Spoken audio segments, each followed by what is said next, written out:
against someone who has no executive privilege to do this, has no right to do this, and is breaking the law. You said unlawfully impeding an investigation. Well, that's obstruction. So how could Merrick Garland not bring charges if that's in fact what is proven?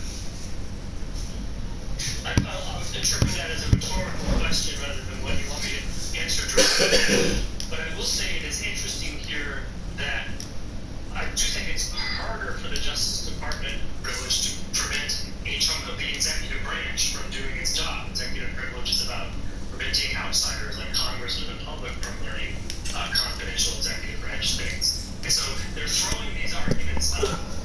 They're trying to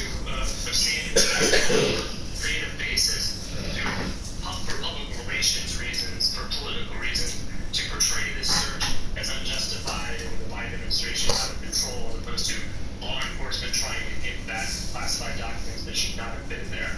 But because the Trump team is doing that, it's pushing DOJ more and more to say publicly what was going on here, why they were alarmed, why they needed to get these documents back.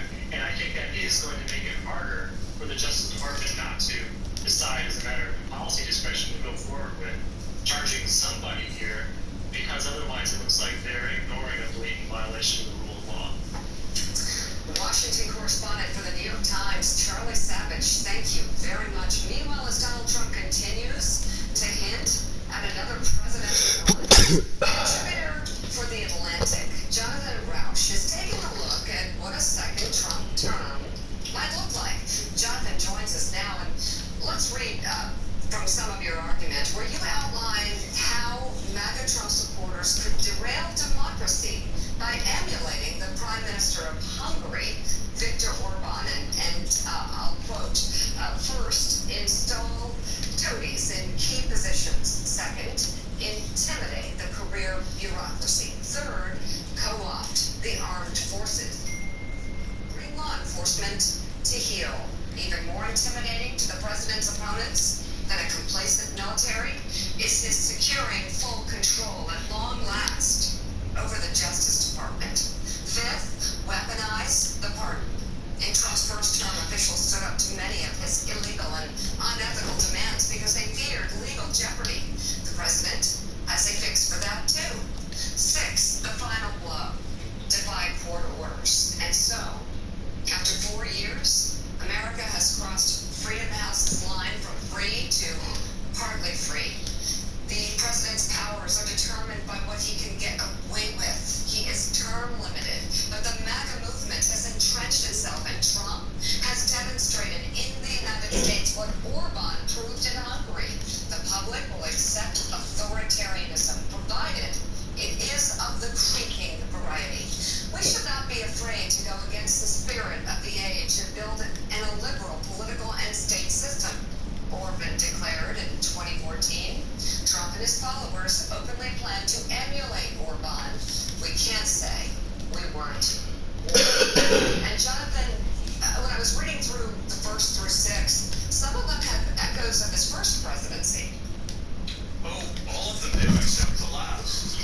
Right. The first 5 of those, including weaponizing pardons and bringing the Justice Department to heel, he either did do or attempted to do in his first term. So it's not like any of this is obscure or unknown.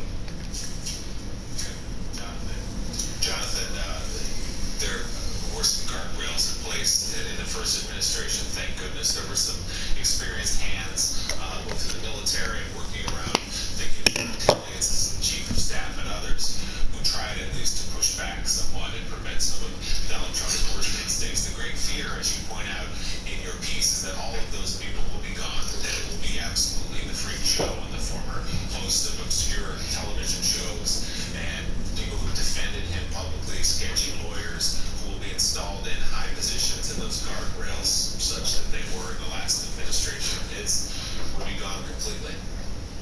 Well, that's exactly right. And we need to remember that toward the end of his term, especially after the election, he set about putting in place political toady reset. Or go to selectquote.com today. Well, you got to work at the next. 755. I be up which song? The North East, not Northeast. Get full details on example policies. I gotta go down there by Fernando for a hot second. You feel like dropping the package off? I told the package I was gonna drop them off, and he didn't tell you? Package, you ain't even fucking good with the message I said? What I say? I thought Lizzie was going down North, so I thought she was going down I just thought about it. If he's going down north, you can drop some more. Then I ain't gotta rush. Cause package is ready. Yeah, you know when the package is ready, he ready. Yeah, he ain't waiting for nobody. He had to do something. Package ready to go. He got plans. I don't know. He got We got a hot date. date. He packaging I heard you stuff. talk to that girl last night. And time to go. I was on Instagram Live. How does Patrick feel about Optima? You on Instagram Live? Yeah, Doing what? talking Talking where? on Instagram Live. Why are you talking on Instagram Live? Why can't you just talk to the person? I was talking to the person 8836-800-613. On Instagram Live? How does that live goes out to everybody? It does. So you want everybody to hear what y'all was talking about? We're live. A new poll shows that nearly 2/3 of Black Americans say that recent Mr. Reedy, you don't get it, Mr. Reedy. race and racial inequality in the United States is not making their lives better. Joining us now is Don Lemon. He is the host of Don Lemon Tonight. He's also the author of the book, This is the Fire, What I Say to My Friends About Racism. Don, I think, one of the most interesting things about these poll numbers is that it shows So let me done with this closing. I'll be ready for it. Oh, ready to go. Sorry. You call mama? No? Huh? No. Don't you want to find out where she at? But you don't care. You put them on the porch. She good. Just out down there somewhere. I think Molly like being put on the porch. He's supposed to get his key in hand. Why don't you? And that is to co-opt people to actually vote or think about things that are against their own interests. And so I think that is what happened. And look, this is something that you introduced a book that I wrote about. Oh, just drop him off. She probably just out from the little boy off to school. 2020 that I was so moved by it.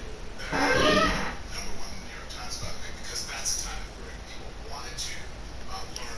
People were open about racism. We were glued to our television. Pandemic, and we had nowhere to go, so people paid attention finally to what was going on. The video was so horrific that everyone thought that we were going to make progress, and that we were actually going to address the issue of structural and systemic racism.